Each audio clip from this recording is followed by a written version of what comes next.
Good evening. Welcome to the Edward M. Kennedy Institute for the United States Senate and to a very special Across the Aisle series. On behalf of our President, Mary Grant, and our Board of Directors, I am so delighted to welcome all of you here this evening. As we gather in this replica of the United States Senate chamber, I'm reminded of what my husband told me he wanted this place to be.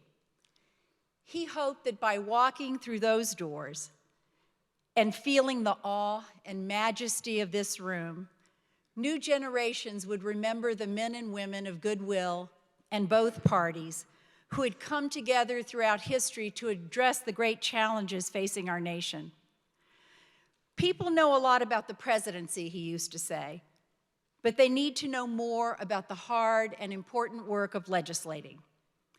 Then he'd get that little smile and crinkle around his blue eyes and say, after all, the Senate is in Article 1 of the Constitution.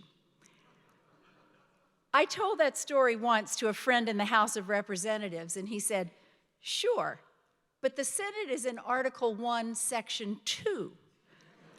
The House of Representatives is in Article 1, Section 1. Touché. And that brings us to tonight. We are so proud to be partnering with the United States Association of Former Members of Congress to welcome to the Institute 4 standout, currently serving individuals from the Article 1, Section 1 body. Representative Rodney Davis, Republican of Illinois, Representative Lisa Blunt Rochester, Democrat of Delaware, Representative Markwayne Mullin, Republican of Oklahoma, and the Bay State's very own Representative Joseph P. Kennedy III.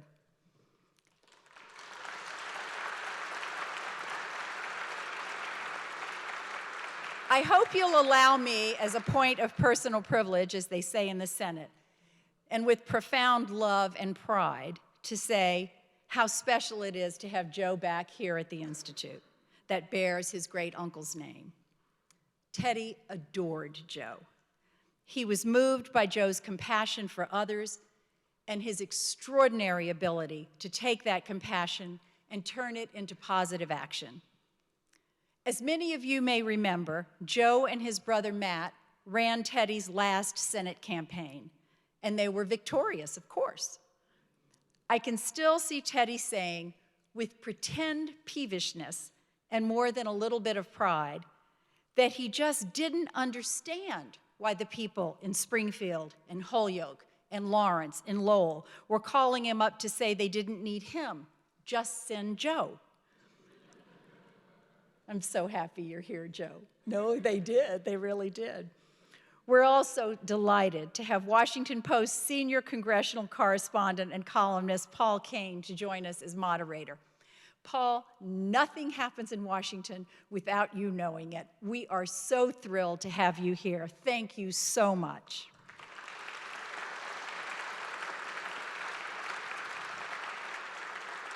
Our program tonight is as important as it is timely.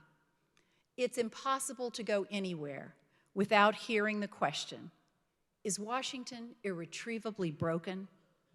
Can anyone find common ground on anything? Do Republicans and Democrats even talk to each other? That's why we're here tonight, to have conversations like we're having tonight. I've long been struck by the story of the elder statesman Benjamin Franklin as he left the Constitutional Convention in Philadelphia in the late 18th century. I'm sure you all know the story. A woman came up to him as he left the convention and she said, Dr. Franklin, what do we have? A republic or a monarchy? And he said, a republic, madam, if you can keep it. He knew and understood that we had a fragile system of government, and he knew that we had an obligation to fight to make it work. I believe the reason it's worked and stood the test of time for more than 240 years is because men and women like those on our panel this evening took time to share ideas, to listen to each other, to search for common ground. I feel so fortunate to have been able to witness history and to see it work not so long ago with my late husband and his colleagues. I was with John McCain's widow, Cindy McCain, just a few weeks ago, talking about how lucky we both were to be married to such informed and bold leaders who were unafraid to engage in vigorous and sometimes quite loud debate, but who were nevertheless able to reach respectful compromise on issues important to the Republic. Don't get me wrong. Ted Kennedy and John McCain were men of strong beliefs, strong partisan beliefs. Teddy was a proud liberal, and John was a proud conservative. They were not centrists by anyone's definition, and they didn't legislate by holding hands or singing Kumbaya. But they both knew who they were and what they believed, and they knew how far they were willing to compromise. And they could achieve things, make government work, because they didn't doubt each other's motives or patriotism. Quite the contrary. They respected each other's motives and patriotism. They understood that they just had different approaches to achieving a goal. But because they had respect, they talked and listened to each other and were able sometimes to find a nugget of common ground that they could agree on, a way to move the ball forward. And they knew that if one of them gave their word on a deal, you could take it to the bank. That's what true bipartisanship looks like. It's talking to each other, respecting each other, trusting each other, not demonizing each other, looking for a way to get to yes without sacrificing your values. That kind of bipartisan search for common ground, I believe, is the answer to the challenges facing our government today and is reflected in the work of the panel we'll hear from this evening. So thank you all so much for being here. It's now my great pleasure to welcome Pete Cline, CEO of the U.S. Association of Former Members of Congress, and invite him to say a few words. Pete, thank you so much for bringing us all together this evening. We are really appreciative. Thank you. Thank you, Vicki, for this kind introduction, and thank you for hosting us tonight. My thanks to the Edward Kennedy Institute for partnering with us tonight. We actually met with the planning committee for the Institute many, many years ago, and to now see your tremendous vision as I'm standing here is really awe-inspiring. The work you've done is just terrific, so thank you for that. I realize I'm the only thing standing between you and the panel. I therefore will speak very long and make in-depth remarks. No, I'll be very brief. And in a minute, I'll bring the panel up here. You should know if they look a little tired, it's because we've been running them ragged all day. They have met with hundreds of high school students in several high schools all over Boston to talk about citizenship and public service and to showcase bipartisanship.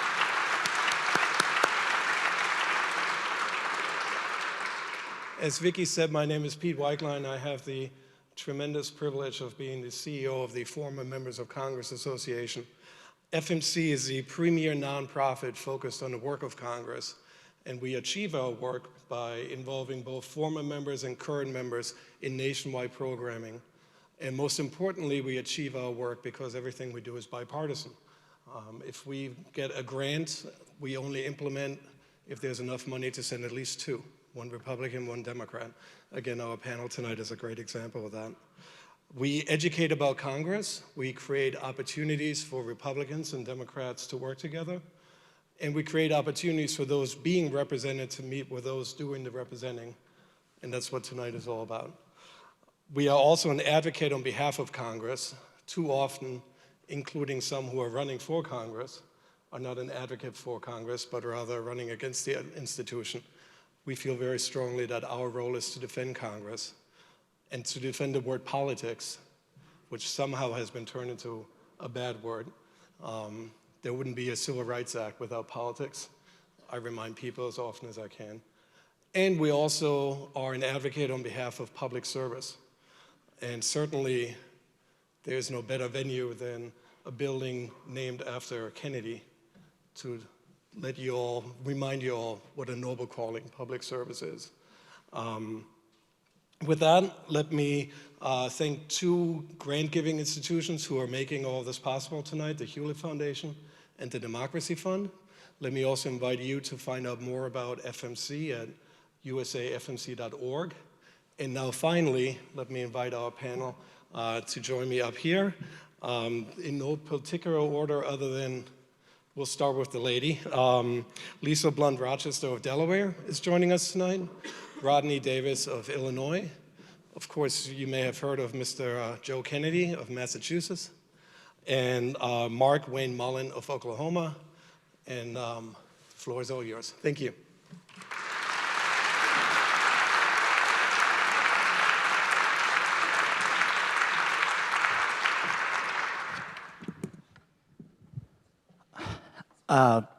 Just first of all, wow. As a reporter who's covered the Senate for about 20 years, this is a view that I've never had before. We're usually right above there. That's where the press gallery is. And I was here in March 2015 on a cold day that went from like 55 to 35 in a matter of minutes. You Bostonians, yeah, snowing sideways. And the press, when we came inside for an event, the press did sit up in the press gallery, and I sat down on this little chair up there, and I just started smiling.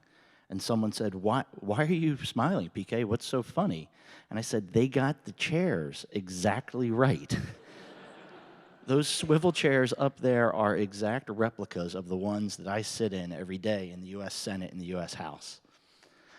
So anyway, we want to get to the event, and let's do some introductory, some quick bio background. Immediately to my right here is Lisa Blunt Rochester, who is the Delaware at-large. She gets to be statewide. I'm guessing that Mr. Davis or Mr. Mullin may have a larger district geography-wise, but she is actually statewide. She was elected in 2016. Sorry, I don't want to get anything wrong here, so let me just flip through the bio.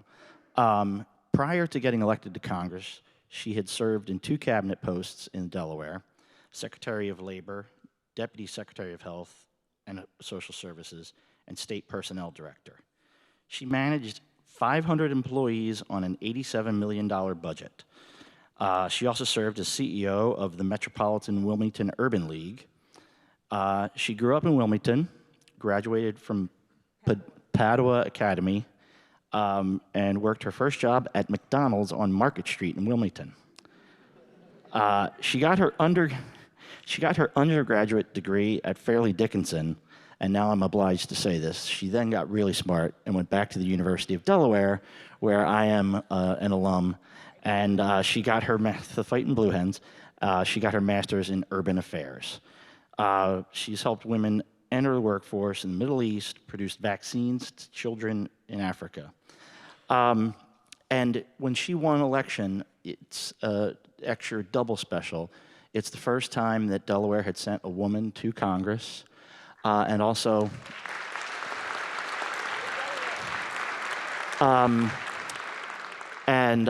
the first time an African American or any person of color was elected to Congress from Delaware.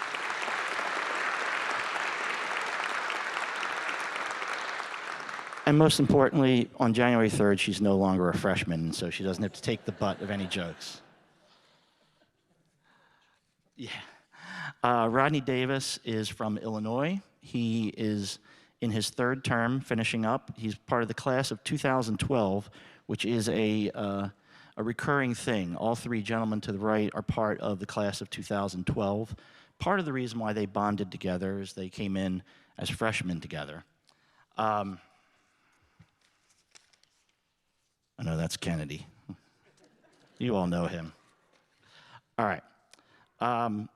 He serves on the Agriculture Committee, Transportation and Infrastructure Committee, Committee on House Administration. He's chairman of the Agriculture Subcommittee on Biotechnology, Horticulture, and a whole lot of other words there. It's really long. Vice chair of the Committee on House Admin. In September 2017, he helped launch the Republican Main Street Caucus. This is a group of more than 70 members of Congress committed to conservative, pragmatic governing. He hails from sort of the moderate-ish wing, or some might say a more traditional conservative wing of the party. And we'll get him to talk a little bit about it, but of the four, he is the one that faced the most razor-thin margin in his race. And I'm kind of glad that he won, because I don't know what we'd be getting if he had lost on that particular night. Maybe it'd be a YOLO night. Next up is the guy who doesn't need a whole lot of introduction here, Joe Kennedy. Joe Kennedy III.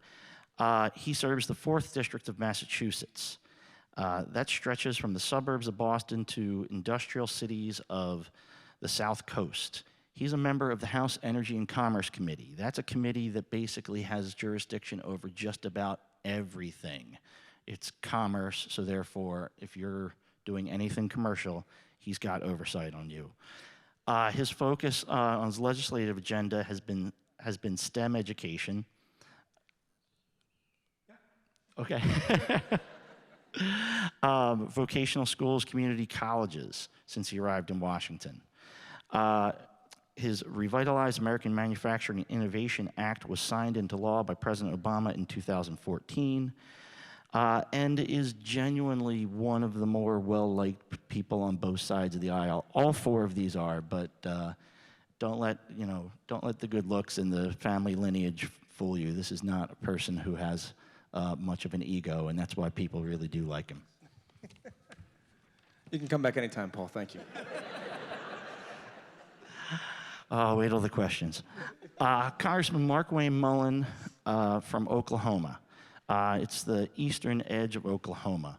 He is just won his 4th term. He's finishing up his 3rd term. Currently resides in Westville, Oklahoma, on the same family farm where he was raised. After graduating high school, he attended Missouri Valley College on a wrestling scholarship. His father fell ill, and he returned home to help with family troubles, financial troubles. He left college and took over the family business, giving up his wrestling scholarship. Today, Mullin Plumbing is one of the largest service companies in the region, employing over 150 Oklahomans. The business is one of only several big companies that his family owns, including Mullin Environmental, Mullin Plumbing, West Division, Mullin Services, Mullin Properties, and the Mullin Plumbing New Construction. You can talk to him afterward, and he can really help fix your house. He literally fixed my toilet one time. Wow. Swear to God. Just don't ask him about his nephew stealing his car. In 2010, he went back. He finished his education and received his degree in applied science from Oklahoma State University Institute of Technology. He is also on the House Energy and Commerce Committee with a massive jurisdiction. He has been a strong voice for business owners across Oklahoma, bringing their perspective into the national debate on many issues. He is also, one of the most interesting sides of him is that he is really well liked in a bipartisan manner, partly because he is the best trainer in all of Congress. He can describe his mixed martial arts routines for you at a different point, or if he wants to tonight, but it is sort of legendary in the House gym. If you go there, he's working out, and he's working out with a bipartisan group of people, and maybe I should probably join in if I were allowed in the House gym. All right, so this is kind of a softball first question, but I want each of you, we'll work down the line, to just describe for me, it's harder if you've only been there 2 years, but describe a bipartisan achievement or accomplishment that is something that you're really most proud of, because we're here trying to talk about civility, bipartisanship, and making Congress work again. So let's go right down the line, all four of you, the same question. All right. Well, good evening, everyone. Good evening, everyone. I am really excited and proud to be here. Very humbled to be here as I look around and to be with my distinguished colleagues here and Mrs. Kennedy.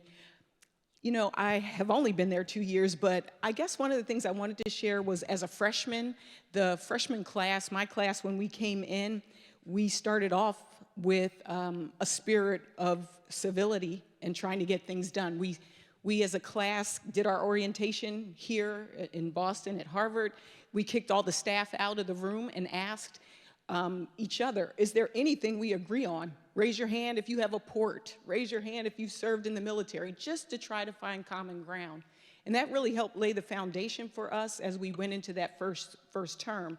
So most of the bills that I've been able to sponsor are bipartisan, but the ones that I'm most proud of are the one on retirement, which I was the first one to get passed for me, which was a bill about annuities and making sure employers could have annuities as an option. Another one was an environmental one.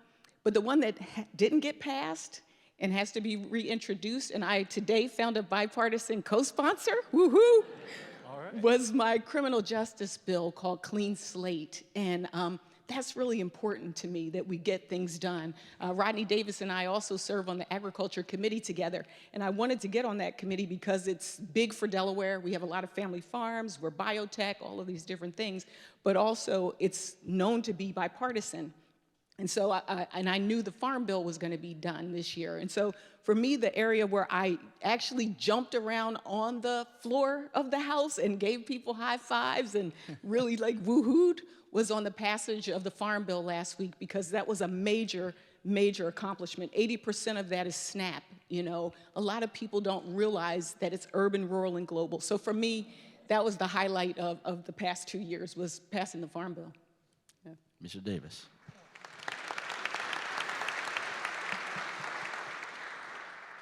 You know, when I got to Washington, mic's not working. This has happened to me all day. Every single mic I've had at every event. I'm beginning to think it's me or somebody's out to get me. No, we're trying to tell you something. Joe, you couldn't get enough. I had to honor the Boston Red Sox on the floor of the House when losing a bet to you about the World Series. Was it 2013 or 14? I don't know, there's been so many of them. Yeah. It was terrible. I actually had to wear a Red Sox tie and go on the floor of the House, deliver a 1 minute in honor of the Boston Red Sox beating the St. Louis Cardinals in the World Series. I haven't bet Joe again since then. It's things like that that I think allow you to get to know your colleagues when you just do something that you would do at home. You do something you would do with any friend, because it takes politics out of the mix. It wasn't Joe Kennedy, a Democrat, and Rodney Davis, a Republican. It was just Joe and Rodney. And that's what I think we need more of. Lisa can tell you, Lisa became a new member of the subcommittee that I chaired in the last Congress. And our goal was to actually allow the Democrats, allow the minority party to have just as much say in what they wanted to do in the hearings and what they wanted to talk about versus what our priorities were. And I think when you look at the Farm Bill and our subcommittee, the title that we had jurisdiction over, very bipartisan, very good for all the priorities that Lisa wanted and what we wanted. We can talk about bipartisan bills till the cows come home over the last 6 years. But I want to tell you a story about bipartisanship. It was my first term, and I was flying to Washington from St. Louis, and air travel is overrated, no offense to anyone, but I'm reading the American Airlines magazine, and they had something in there about Medal of Honor awardees. And I thought to myself, why don't we lead a special order? You know, when you turn on C-SPAN and no one's in the chamber, but you see 3 or 4 members of Congress talking. I wanted to find a Democratic colleague to work with me and combine a special order to honor every single Medal of Honor awardee in our nation's history. And I went up to my friend as a freshman, and she's still my friend, Tulsi Gabbard. You'll probably be seeing her in Iowa and New Hampshire over the next few months. But Tulsi agreed to do it with me. And we thought we had it all planned out. I was going to use the Republican time for the special order and immediately go into the Democratic time. Well, I'm not going to say it's like the mic, that it was something, a conspiracy against us, but Steny Hoyer wanted to go an earlier time versus a later time as he had planned. And we had to adapt. We had all these members of Congress on the floor with their 1-minute speech about the Medal of Honor awardee. And we loaded up this 1-minute line because they didn't calculate that it was unlimited 1 minutes. So we actually got through our entire list of all of the Medal of Honor awardees. And Steny was standing there going, "You guys got us." And it was one of the most bipartisan things that I've ever done in the House of Representatives, to be able to work with my friend Tulsi and to be able to see men and women from all over this great country, some that I hadn't even had a chance to meet yet, go down on the floor and read the story of our nation's heroes. That, to me, is one of the best bipartisan moments I've ever experienced, and it happened about 2 months into my first term.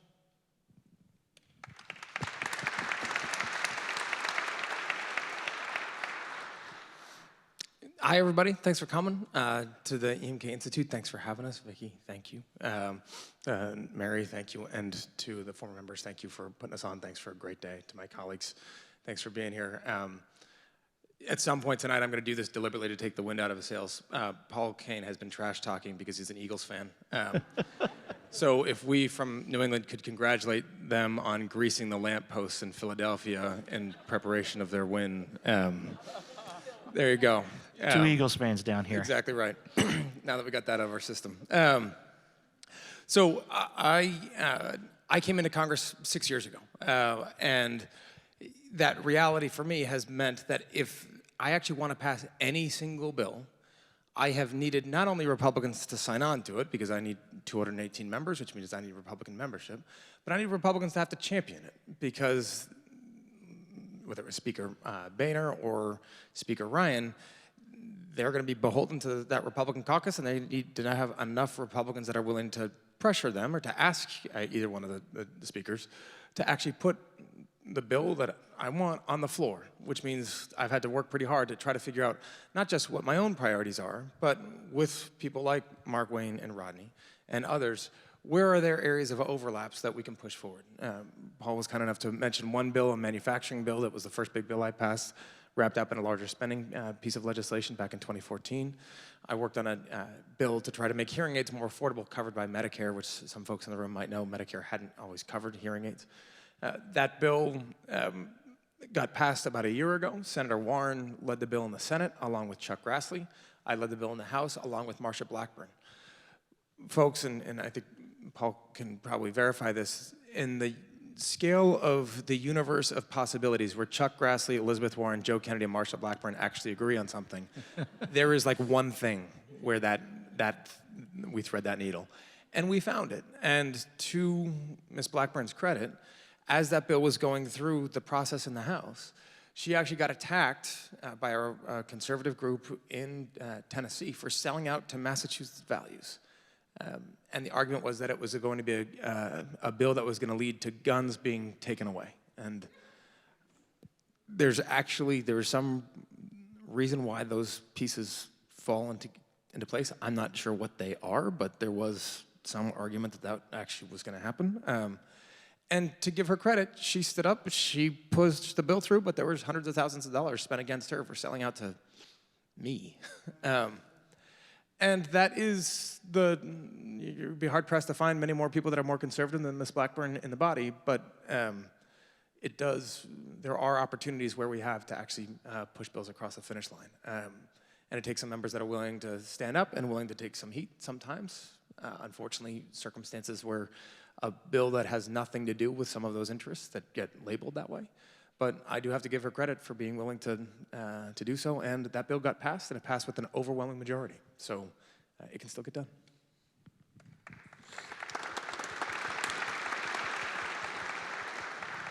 Well, thank you. This is my first trip to ever come to Boston, and I can tell you, I've just been blown away by the reception of such kind people here. I just want to thank you so much for being so welcoming and open to hear and inclusive on just about everything that you do. And Miss Kennedy, she's my new best friend. We've really hit it off, and she's really a lot cooler than Joe ever thought about being. Yeah, it is low. I agree with that. And Joe's favorite pastime in our workouts is burpees. He loves doing burpees. I mean, you can see the face. His face is already turning red by the excitement of our morning routine. But he's not a good poster child of the workout because we do got people that are better shape than him that work out. Anyways, that's my dig at Joe for a second. Hey, first of all, He's just not a very nice person. I'm Cherokee, and I'm one of two Native Americans in the current Congress. And when you start dealing with Native American issues, almost all of them are bipartisan, really. And so we've had a lot of success on Native American issues with bills being passed. And so I'm just going to talk about two separate bills outside of those.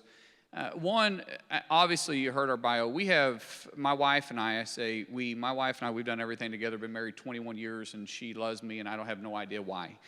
Because I can be a good guy, but she's a wonderful lady all the time. And we have multiple construction companies, from plumbing, HVAC, electrical, to tile companies and construction companies, dirt work companies, about everything you can think of through vocational trade schools, even truck driving schools, or truck driving jobs.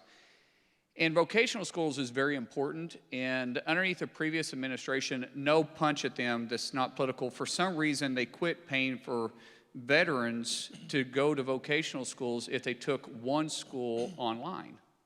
And they changed this right in the middle of the semester, and it led a lot of people out. I mean, trades are a wonderful, good-paying job, and bipartisanship came together really quick, and we had this fixed in about 6 months.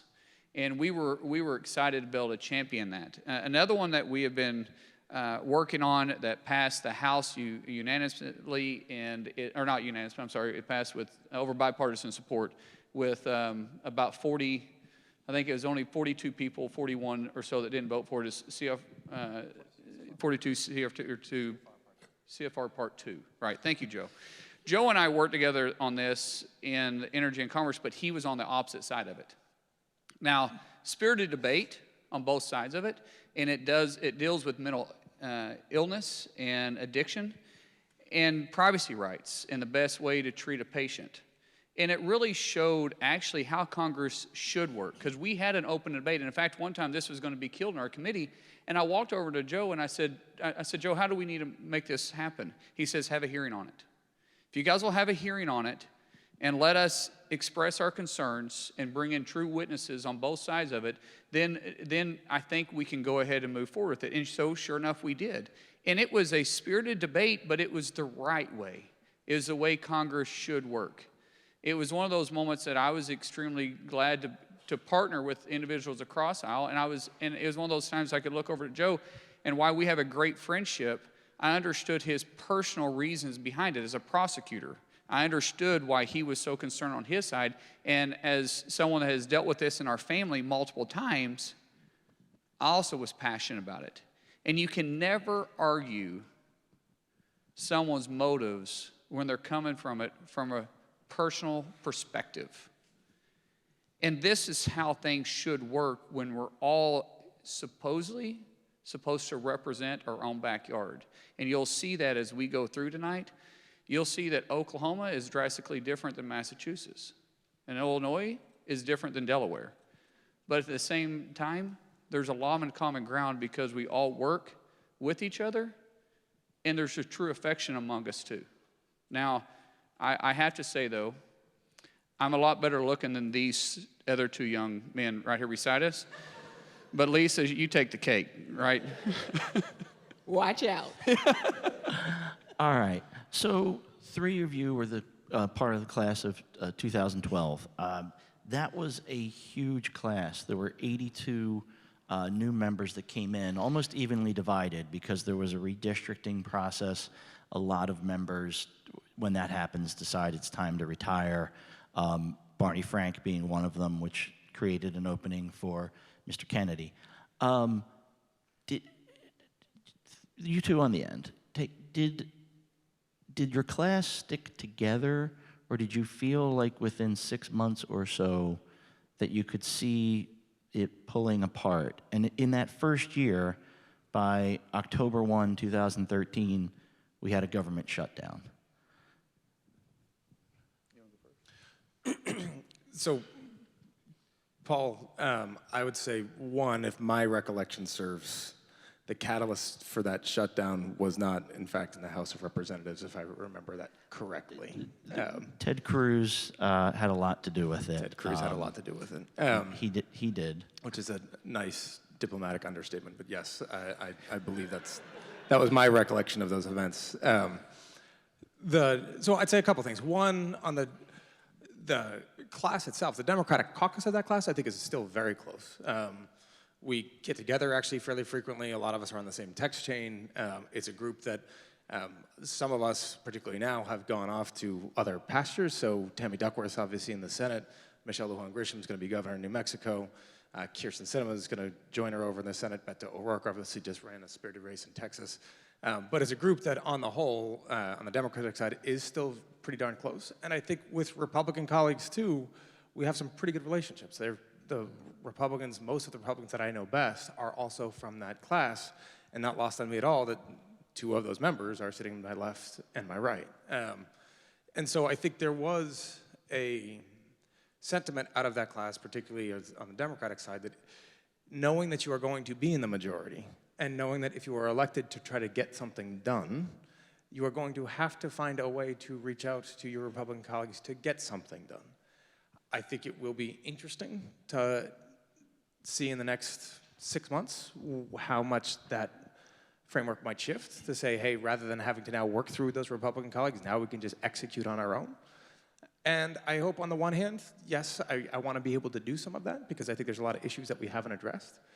But I also think that as frustrating as it is to be in the minority, I hope we don't totally forget the fact that there's going to be colleagues here that also want to make sure that their voices are heard and they're taken into account, and that we spend the time to do at least as much of that for them as they did for us. And I say at least because I think Democrats writ large, not to say Republicans don't, but Democrats writ large want government to work and want government to function and want to believe that government can actually address those concerns. And I will say I think there's some in the House Republican caucus, not these gentlemen here, that are less enthusiastic about having government try to address those concerns.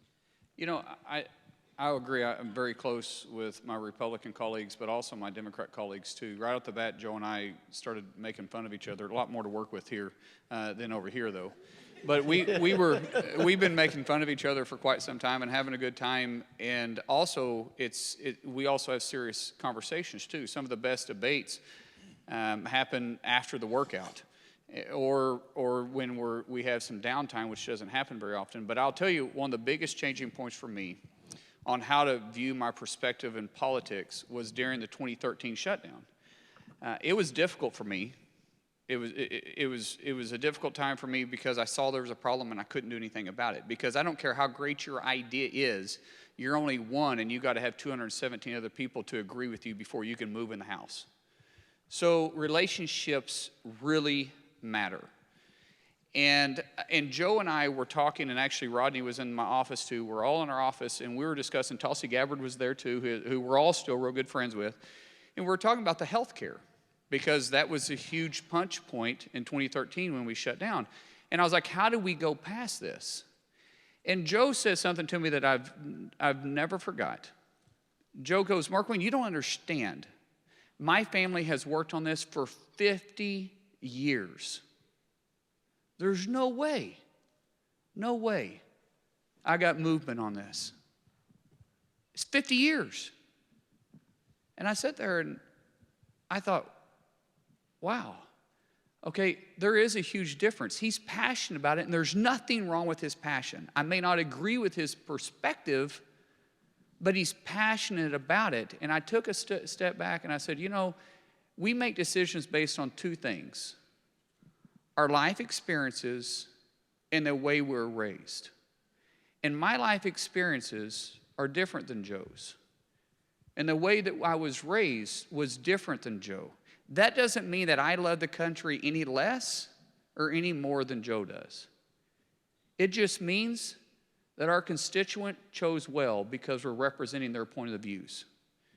And as long as we can take that perspective and leave motives out of it and demonize individuals, then those relationships can and will continue to build. And we've been able to do that. And our class has been able to do that. Now, we've lost some colleagues along the way, but the ones that are still there, we're still very close.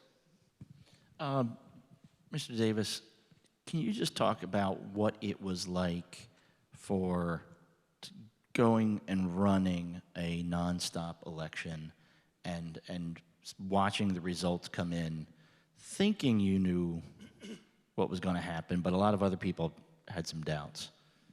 Well, thank you, Paul, and I think you're talking about this election. Yes.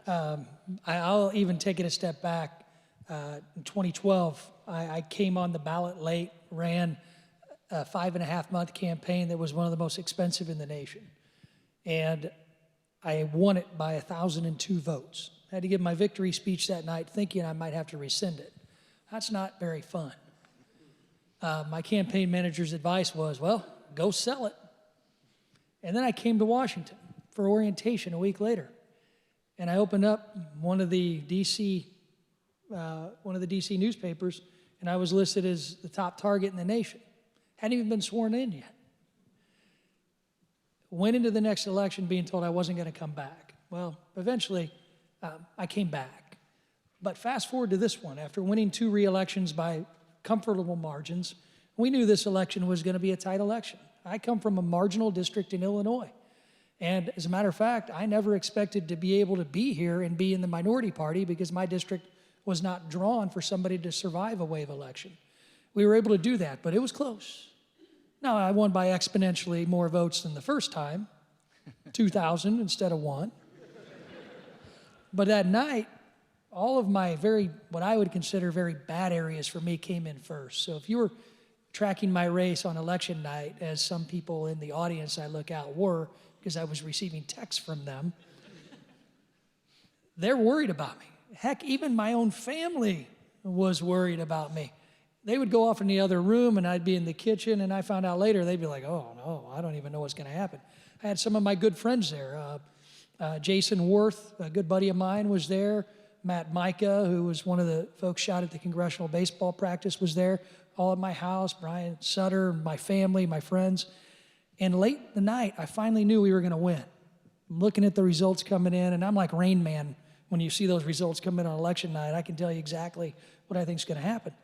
And I knew we just went ahead, and my home county was still out where I get huge margins. Another county is out where I get very good margins. And all of a sudden, my cell phone rang, and I'm sitting at the table with my wife, Jason Worth, leaning over my shoulder, and it's Paul Ryan. And Paul, I'm like, hey, I thought he was calling to congratulate me. I thought he knew what I saw. He's like, Rodney, I'm so sorry you lost. I'm like, well, thanks, Paul, but I actually think I'm going to win. He said, but CNN called your race. I said, well, I hate to break it to you, buddy, but I think I'm going to win. And I'm sure he's like, sure, heard that before. 30 minutes later, he calls me back. Rodney, you were right. No. And I said, yeah, I told you, Paul. I knew I was going to win. Whew, glad I did. Didn't want to have to face him again. And then he's like talking to me. I said, hey, Paul, hey, how about I do this? If I lose, I'll call you back. And then afterwards, I find out from, his staffers. I go back to D.C. the next week. One of his staffers who's putting together like anecdotes for him to go on the speaking circuit said that he put that in his top 5 most embarrassing moments. And then one of his guards, he's got his security detail. They don't ever talk. I get to know them all because I have a lot of respect for the Capitol Police and what they do. And one of them comes up to me and goes, hey, I was with Paul on election night. He goes, he wanted to call again, and we all said, no, stop calling him. But he called me the next day. We got a good laugh out of it. He apologized. I said, don't you ever apologize again. I got the best story on you the rest of my life. And when you think about it, Paul Ryan is the epitome of civility. He's somebody who takes a lot of criticism for standing up for what he believes, but you cannot meet a nicer, more honest, and genuine person in Washington, D.C. than the way Paul Ryan has been to me. And I got to tell you, I'm proud to chair this organization, this group, this caucus with Joe Kennedy, and to have Lisa and Markwayne here in Joe's hometown. I got to tell you, Paul, I'm humbled by it, and I'm thankful for the opportunity. Sure. Congresswoman, what was it like watching this campaign unfold, not just as a Democrat beginning to think, or when did you think you were going to win back the majority? I was going to say, You had your doubts. 2016 had just sort of scared you. well, yeah, I mean, I think, you know, we really didn't know what to expect in terms of, we heard a lot of stories, but 2016 was the year I won, and I remember, I had never run for anything in my life. And so that night, here we were making history, but at the same time, a lot of people were thinking that Hillary Clinton was going to win, other people were going to win, and so literally I started off with this incredible party that people just started peeling off. I mean, it got progressively sad. And so, I mean, it really did. I mean, this year I wanted to make sure I won this year. I mean, I was really concerned, but I think it really wasn't until after we started seeing all of the results come in that night in other places across the country that I started to feel this is going to be a change. A lot of people said to me they felt so bad for me being in the minority, and you know, they were praying for me, and I didn't know what the majority was like. So it wasn't, for me, this was special to go into the majority. This is new. This is so new. In terms of, in addition to getting the majority, Yeah. seeing this wave of women Yes. elected, Yeah. it's been said by many a different person that men have screwed up this country for 200 some years. It's time for women. Does it? He said will, that. Will it help? He said that. I'm just quoting other people. I'm surprised you're giving us the other 200, but nevertheless. Yeah. Will having more women in office help with this civility and cross-aisle work? But then the flip side is the Republican number of women has dropped. They had 23. They're now going to be down to 13. How much does that hurt in terms of trying to work across those aisles? So I'm going to let my Republican colleagues talk about Republican women, okay? So you guys be prepared. But I will say that representation counts. I mean, it makes a difference. First of all, for me to see people like me, even in this center, to go and see the exhibition on Shirley Chisholm on the 50th anniversary of Shirley Chisholm going to Congress, it's incredible. It's incredible. And, you know, even as I stand here, while, you know, the three guys here are all from the same class, I do represent women. I do represent African Americans, but I also represent probably the one member who has an AARP card on this panel, right? Representation makes a difference, I think, in how we govern, in how we think about policy. As Markwayne said, we bring all of those experiences to the table, and I think that's what I love so much about being in Congress. It truly is the people's house. You know, I don't even know if I say this for the cameras, but sometimes on the floor of the House, it feels like recess or a playground or a cafeteria where you'll see, you know, certain members from different, you know, guys from Jersey maybe in that corner. I'm a member of the Congressional Black Caucus. There's the Women's Caucus. And I like to go from place to place on that floor and hear the different perspectives. And I think America would be proud of that, to see that, and to see, that's why this is so important, that people have confidence again in this institution. It's important. It's important.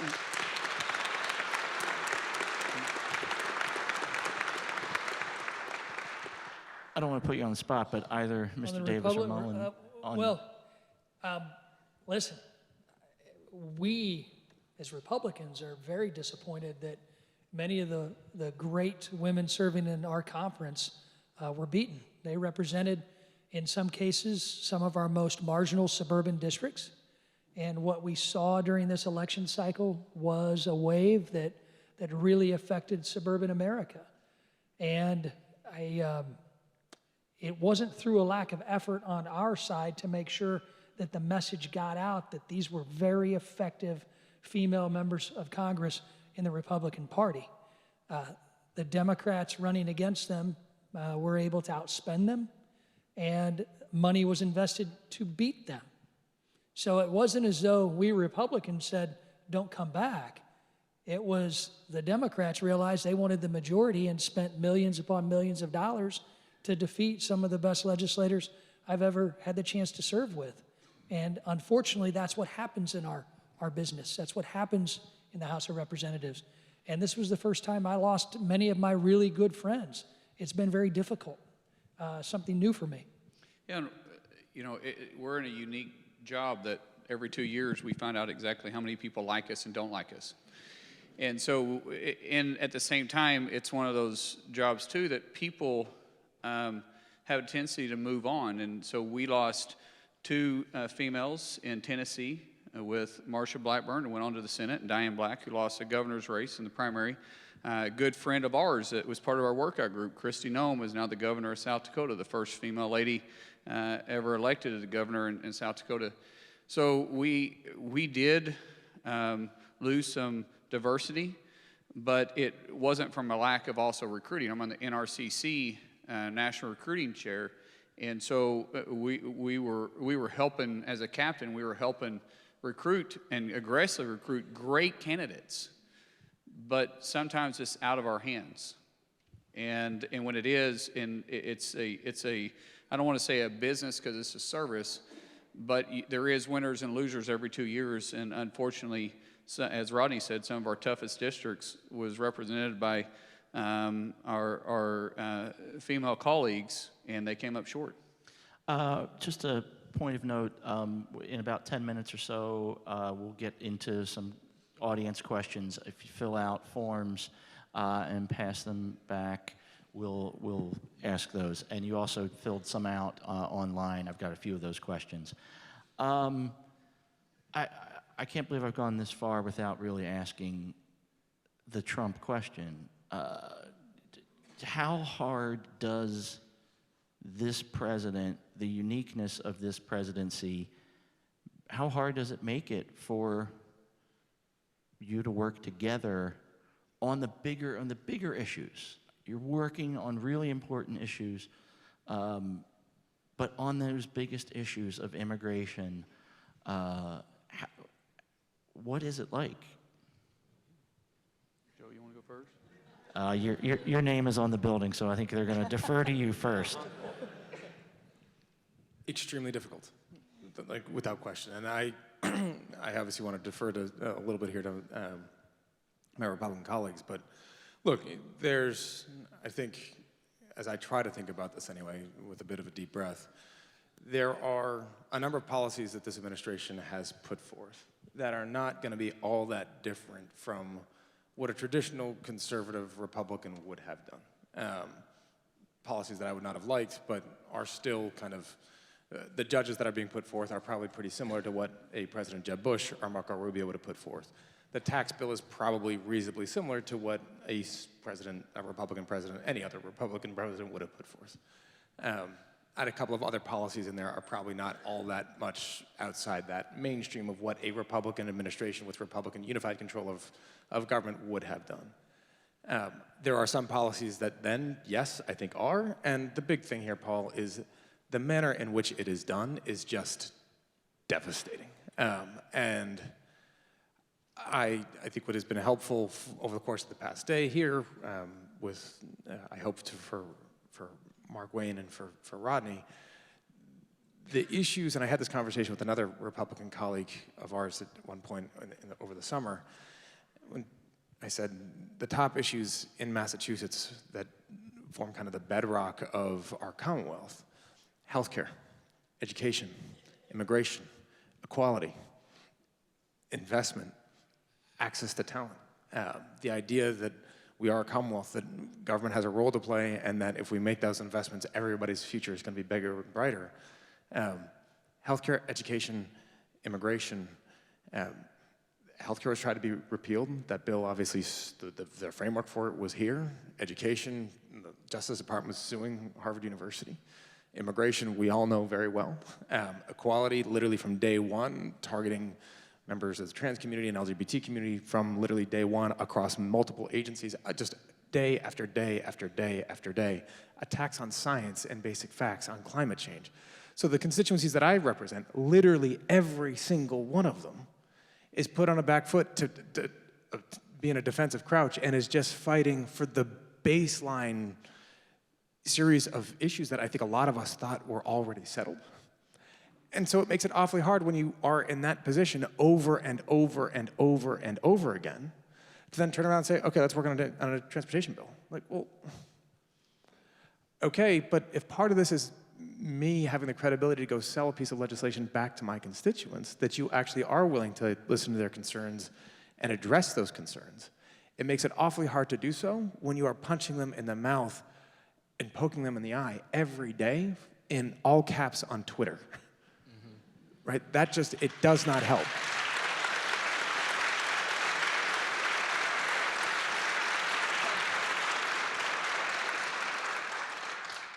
And I don't know, I genuinely don't know, one, if the president understands that, two, if he cares, or three, if that to him, if he does, and he recognizes that this is actually part of maintaining the momentum from a conservative base that he feels like he needs. I hope that given the results of this election, that there is going to be an opportunity to work on some of these issues. He's not going to, the president is who he is. I don't expect him to change his position on all those issues I just articulated. But I really do hope that there's somewhere that we are going to be able to work on something, because I've been in this job for 6 years, 2 more is 8. I would like to actually start addressing the concerns from some of my constituents that are here tonight that sent me down there to actually do, right?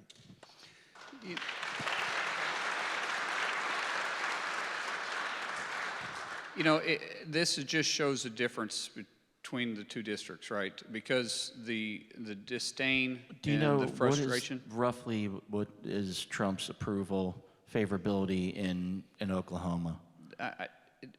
You know, if he were to run against Jesus Christ, it would be a close race. And we're the Bible Belt. So his approval rating's high. But what was Obama's approval rating here, too? So my point that I'm getting to on this is you take the constituent base, you take my backyard, you take Joe's backyard, the fear that you have for Trump is a fear that my district had for Obama. And the way that we felt Obama treated us is the same way that you guys probably feel that Trump treats you guys. When you start talking about the tweets, you start thinking about, well, how else is he supposed to get his message out? The media is not going to give it. So that's how he tries to communicate. Like it or not, I'm just showing the difference between the two. I represent my constituent base. Truthfully, you know, some of his tactics or his ways I may not approve, but his policies I do. And if we really want to step back and we want to look at his policies, and we want to look at immigration, or we want to look at tax, you know, if we want to talk about border security, it wasn't too long ago that Chuck Schumer was wanting a wall built also for national security purposes. But because it's got Trump's brand on it, it's divisive now. We want to talk about immigration and the Dreamers. Trump offered to start talking about the Dreamers and have 1.8 million find a path to be here legally.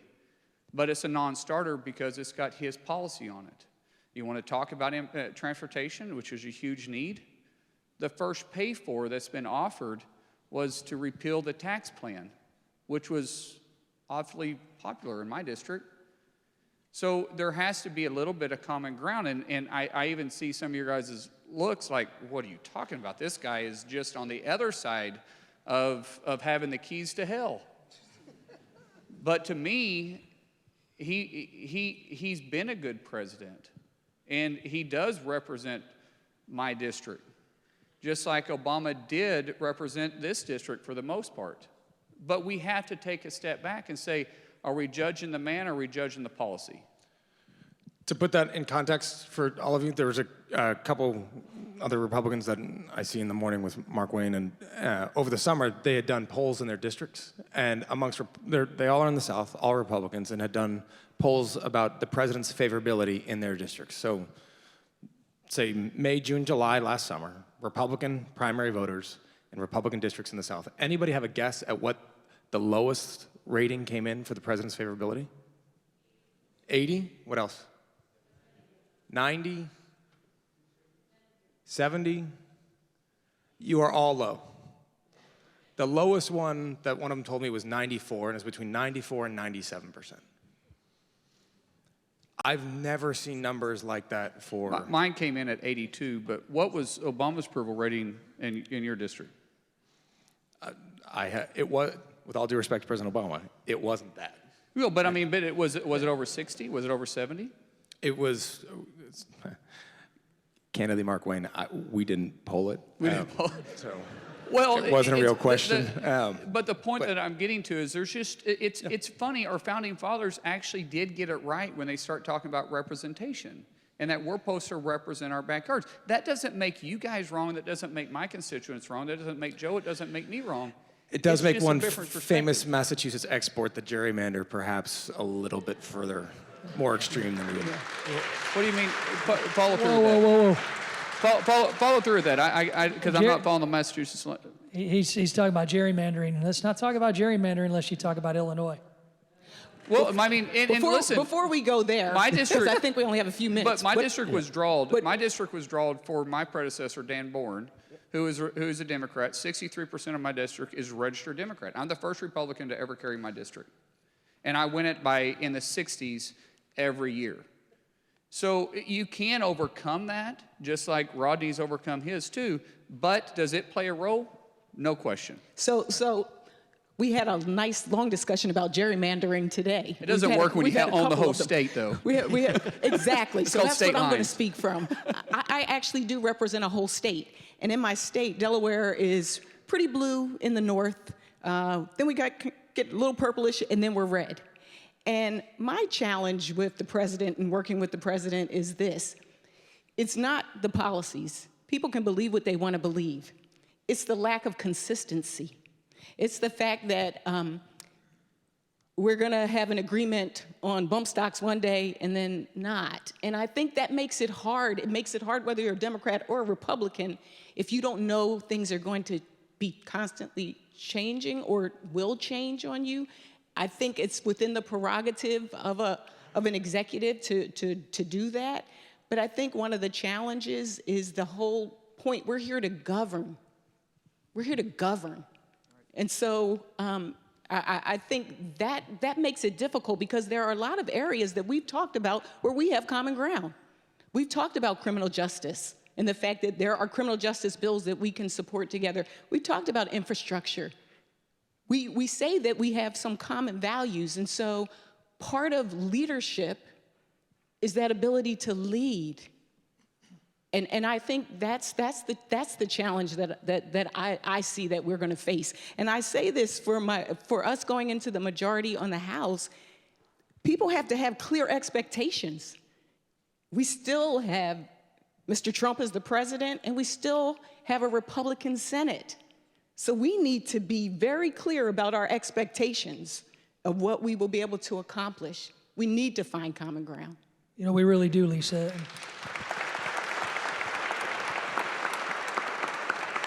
As somebody who has a 50-50 district, my district, when you look at polling, the presidential approval rating of President Obama versus President Trump, all about the same, hence the 50-50 district. And being in a district like that, to me, is invigorating because it doesn't matter what decision I make, I'm probably making half the people mad. As long as I get a few more than I need to make sure we win re-election, that's good. But I don't like to make it a 50-50 issue. But President Trump was elected by the American people. He won the election. Just as when I got elected in 2012, I proudly sat on the stage and I was there for President Obama's second inaugural. We don't get to choose our constituents. Our constituents choose us. And the president's constituents, be it President Obama or President Trump, chose our presidents. And it's our job not to question the constituents of Lisa or Joe or Markwayne. It's our job to go to the floor of the House and work with our colleagues, no matter who they are, no matter how many times you agree or disagree. We can always find some issues we can work on together. Take what Lisa just said. President Trump is trying to lead on criminal justice reform. President Trump wants to lead on infrastructure investment.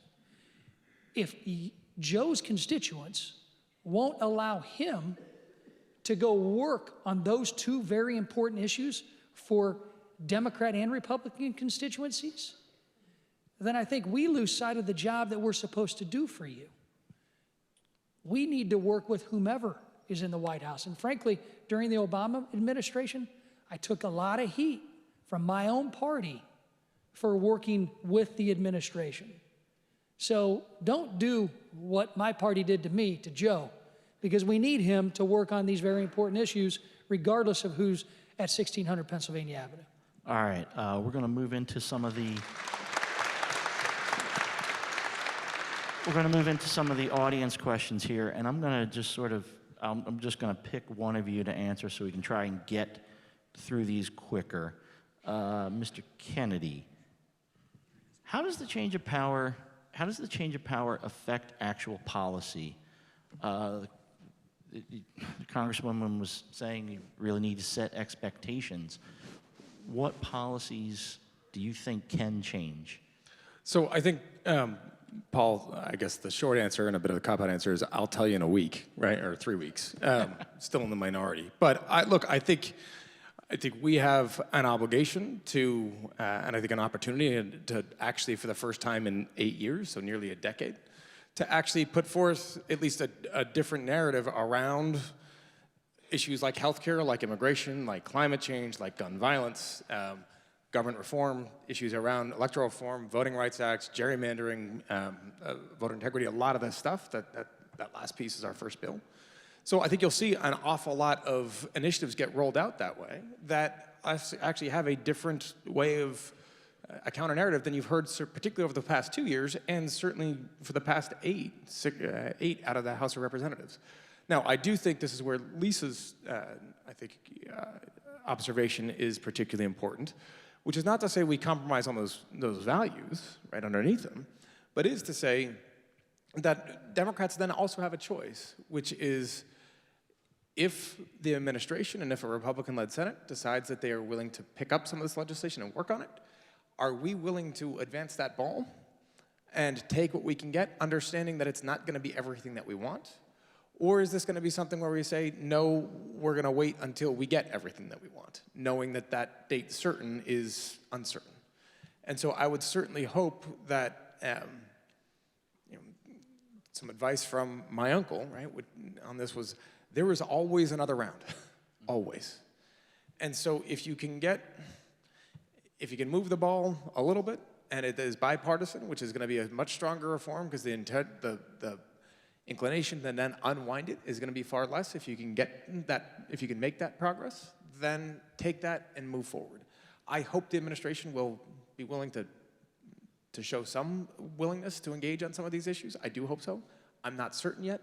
We'll see, but I expect that you will see a major change in direction that I think will lead to policies approved through the House, and then a discussion as to what chunks of those could be separated out into separate bills that could be worked on in the Senate. Mr. Davis, there's a lot of questions about immigration and also sort of party loyalty, sort of separate, but sort of tying them together. On immigration, you were part of the group that was, kind of a rump caucus on discharge petition. I didn't sign that discharge petition. You did not sign no. it? Okay. Do you think that group of moderate-ish Republicans, are they willing to, are they willing to sit down? This was on DACA and a sort of a version of the DREAM Act. Is that group willing to come back to the table with Democrats, or are they going to wait to see how far Democrats want to go? that group and the leaders of that group were eviscerated in the last election. They're not there anymore to come Carlos back and Curbelo, sit for down. one. Carlos Curbelo, Jeff Denham, David Valadao. I mean, 3 of our leaders in the Republican Party on immigration reform, common sense immigration reform. And yeah, those of us that are left, we're more than willing to sit down. We always have been. But the immigration debate, ladies and gentlemen, has been hijacked by the far right and the far left. Every time we get to a solution, the leadership of both parties comes in and pulls each side away. We had the last bill that I voted for both versions of immigration reform that came up. The last one I thought had wins for both sides.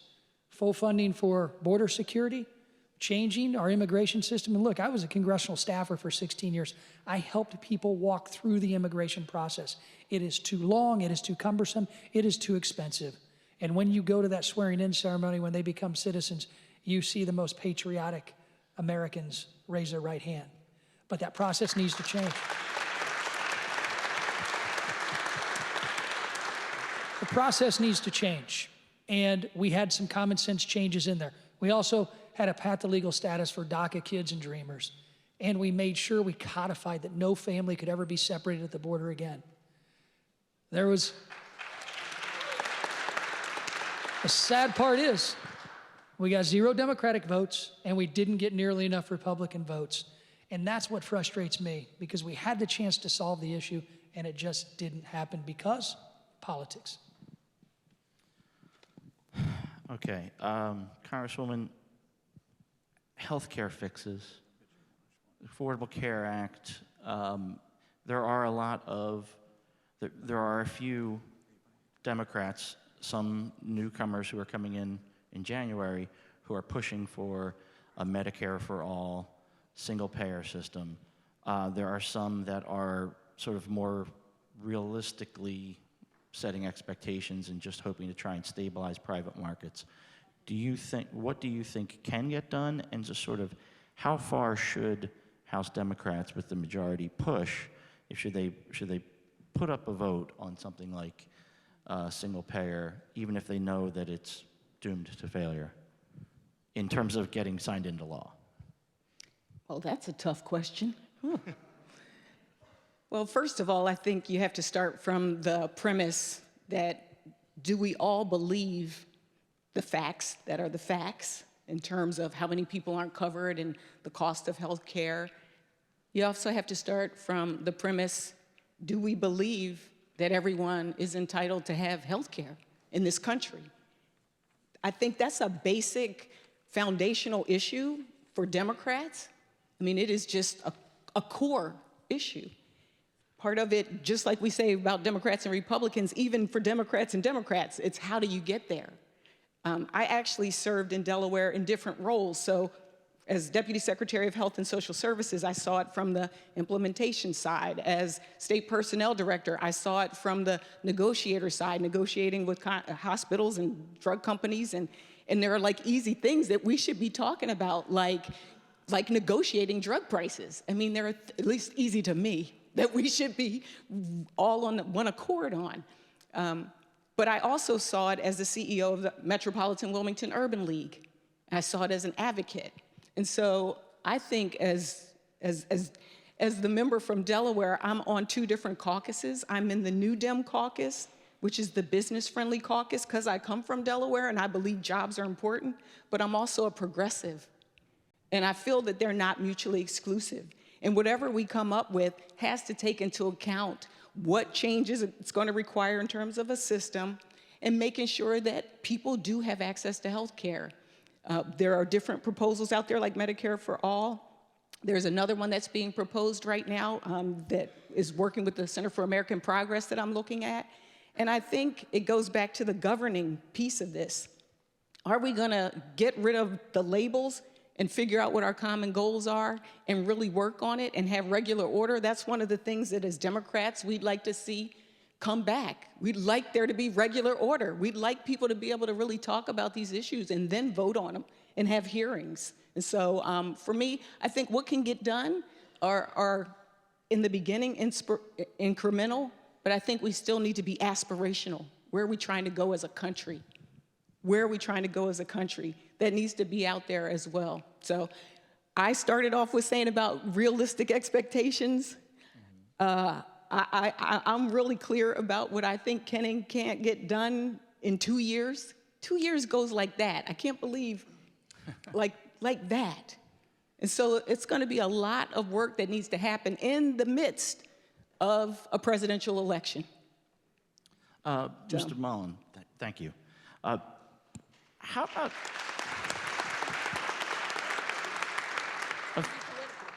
a few different teachers have just put in some thoughtful questions. One of which is, how could teachers, high school teachers, talk to their students about this toxic political environment that Joe was sort of aptly talking about? How would you recommend to, a 10th grade history teacher to talk about today's environment? Right. First of all, Joe's a little bit taller than me, so I don't ever get to see this side of your head, but you're getting a lot of gray there, Joe. Just saying. Anyway, They call it distinguished? Distinguished? Yeah, Yes. It's going to take a lot more gray, Joe. Well, this is the last bipartisan thing Markwayne's ever given me. Look, part of bipartisanship is also building relationships, and obviously Joe and I can kid a lot with each other. We come from a long line of educators. My grandmother, my aunts, my mom, my sisters, I got 3 of them. Brother-in-law is a principal. And a lot of times when you're talking to young people, which my wife and I, we worked with youth for 13 years. I was on the youth sanction board even, and in our county. And really all you have to do is just be honest with the young people.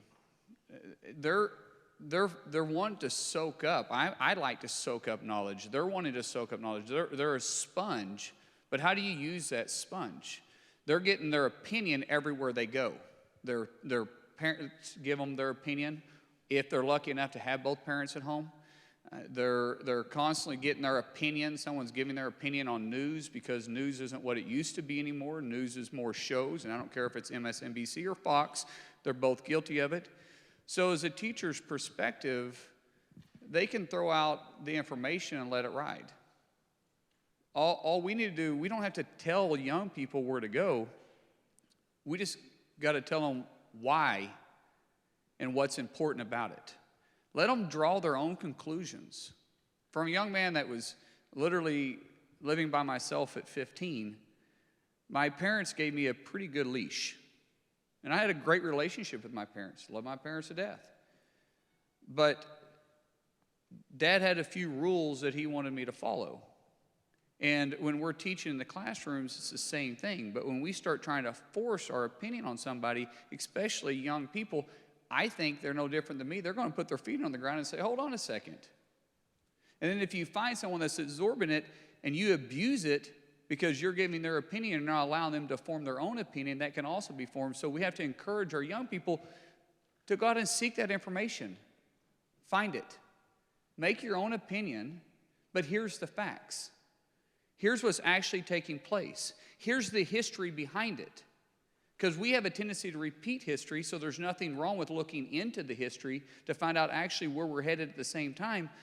But so often, we find ourselves, even as teachers, believing everything that is said on news. And guys, it's tough.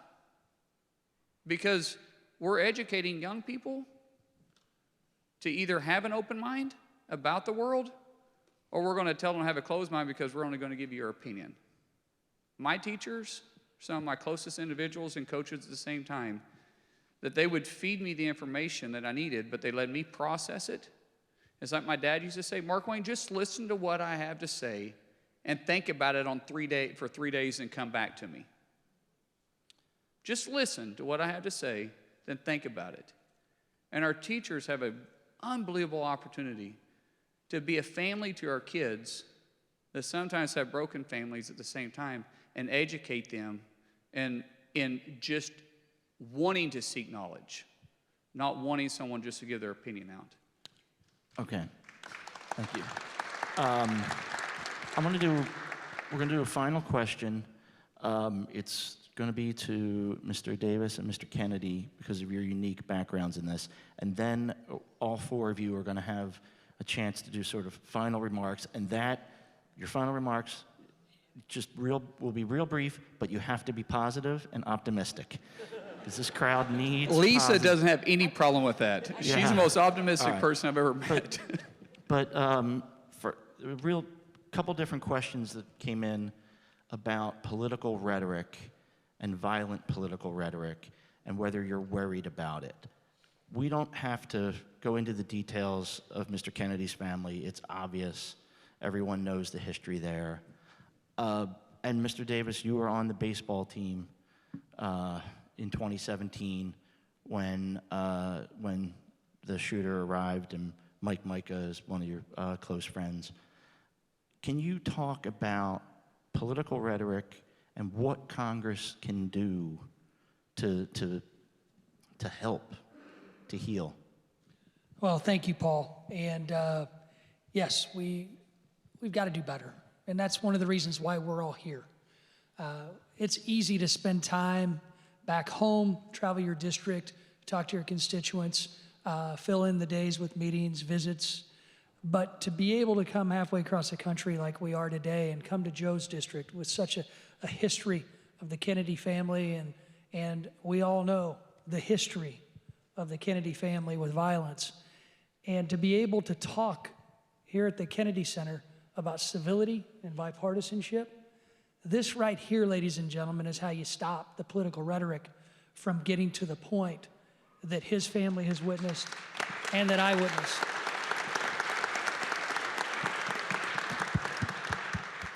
It's going to take events like this, but it's going to take courage, and it's going to take both sides. Look, everybody probably walked in here with their own political decisions already made up, probably about many of us. But in the end, I don't want what happened to me and to my friends on that baseball field one morning in Virginia a year and a half ago to happen to anyone. When I see the tragedies that have happened since then at our schools, I will tell you what hurts me the most is now I know some of these teenagers are going to have to wake up and live with the same memories that I wake up with and live with. And I'm almost 50. I think I'm better aged and experienced to handle those, more so than a teenager. And as a father of teenagers, it just breaks my heart to know that somebody has to go through those same things. But all we can do is stand up and call out when people use rhetoric that leads to the violent acts that we've seen in our nation's history and what I experienced. What a lot of folks don't know, and it's not reported a lot, is that while the gunman was firing at us, he was screaming health care.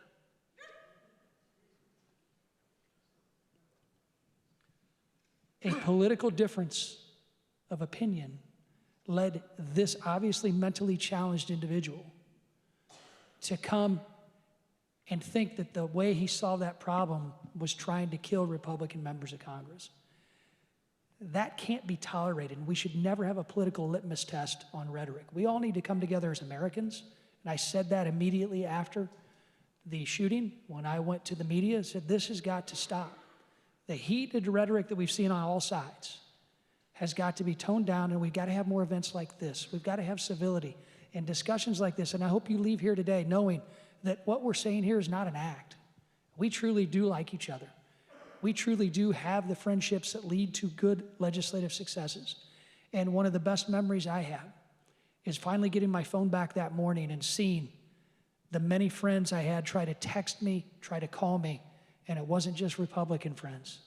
They were some of my best friends in Congress who happened to be on the other side of the aisle wondering, how are you doing? That's what Congress is about. Tonight is what Congress is about, not what you see in the 24-hour news cycle. Spread the message when you leave here tonight.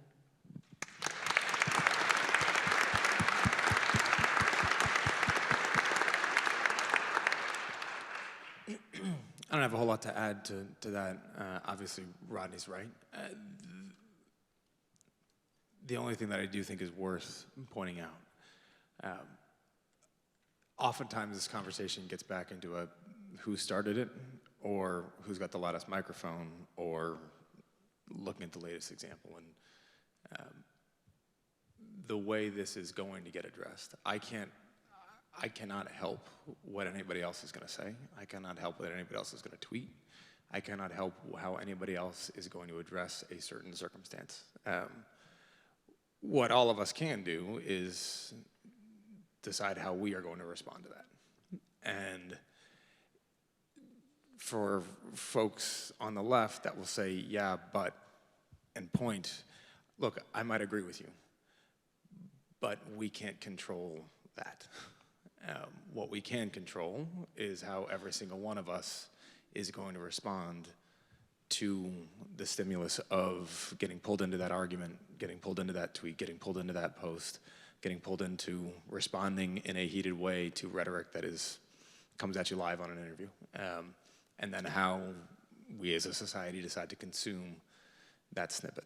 And it is an awful lot to ask for all of us to try to choose to have that additional level of discipline, of restraint, of just to pull back, because these are political debates and they are passionate and there are real consequences to them on healthcare and immigration and climate change and LGBT rights and all of them. And people are affected by these policies for better and worse. And so I understand that's where it comes from. But we have also crossed the line where people are also getting hurt. And that's not okay. And at a certain point, every one of us can do better. Every one of us can decide whether you're going to retweet something, whether you're going to repost something, whether you're going to like something. And on the one hand, that's somewhat unrealistic. On the other hand, I do think that there's that test for an American public to say, do we want to keep going down this direction or not? And I think if there's enough people that say no, we'll be all the better for it. No, actually,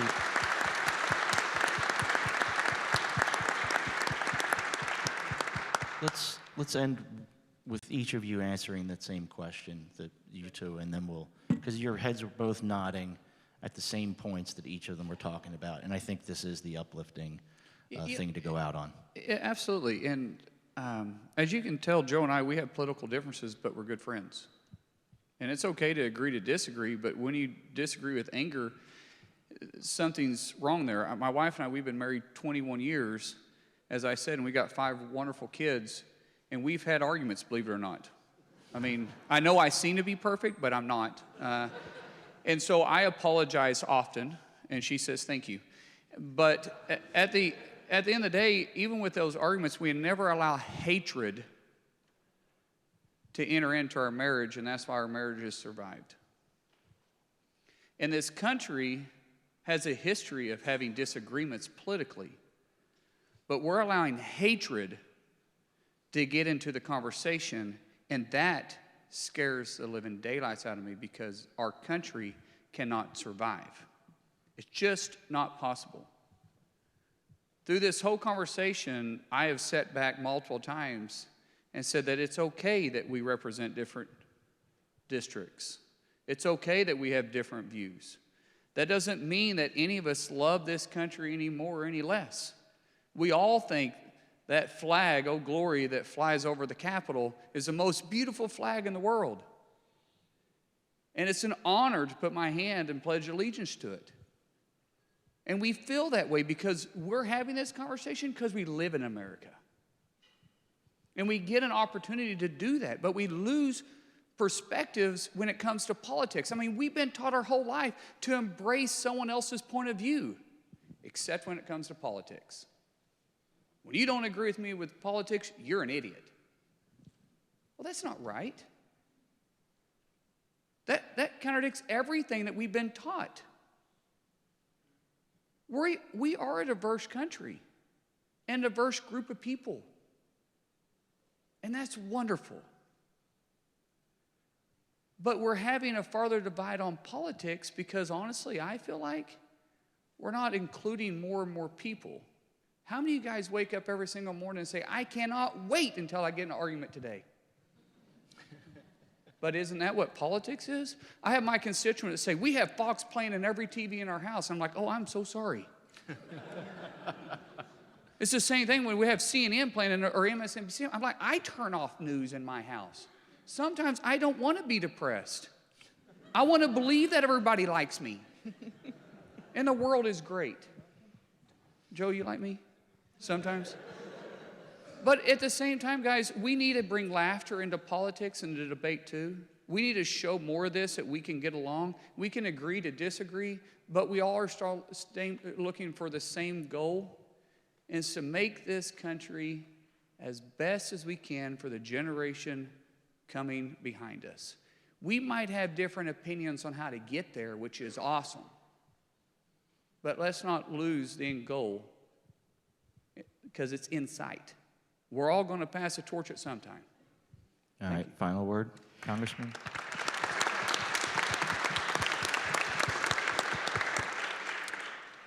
Final words. First of all, thank you. Thank you for everyone for coming out. Thank you for the opportunity to be with my colleagues. I hope this was uplifting for you as it was for me. My colleagues know that the way that I got into this was through the tragic passing of my husband, who ruptured his Achilles tendon, and at the age of 52, blood clots traveled to his heart and lungs, and he passed. And it changed me. It colors how I see the world. It colors how I go to Congress. And what it taught me is that we are on this planet to love. Love. That's what this is all about. And so for me, even when I came in and I saw Shirley Chisholm, when I was sworn in, I wanted it to be special. I wanted to remember that day. And at first, I was going to wear what Shirley Chisholm wore, but it's a really crazy-looking 1970s outfit. I was like, no, I'm not going to do that. But my sister had done a lot of research on our family and found a voter card during Reconstruction that allowed our great-great-great-grandfather to have the right to vote. Yeah. He was a slave in Georgia. And we took that card and we turned it into a scarf. And I carry this with me. The X is down there because he couldn't write his name.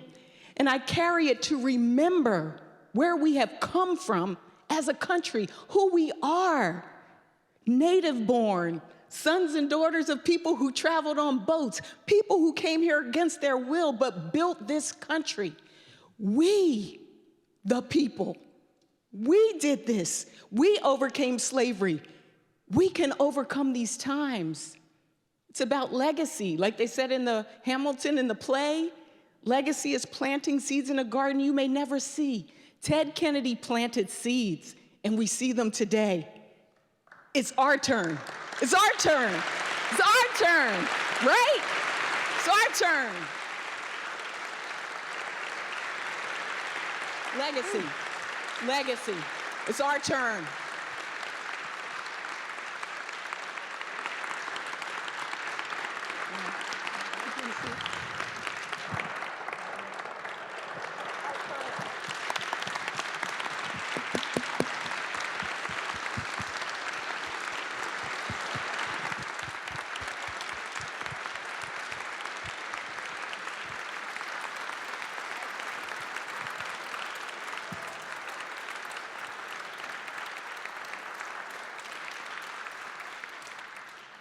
I did not plan that. I had no idea what was happening. Thank you, everyone. Thank you so much. Thank you, Vicki Kennedy. Thank you, all the associations involved, the sponsors, and most of all, thank the crowd. You guys were amazing. Good night.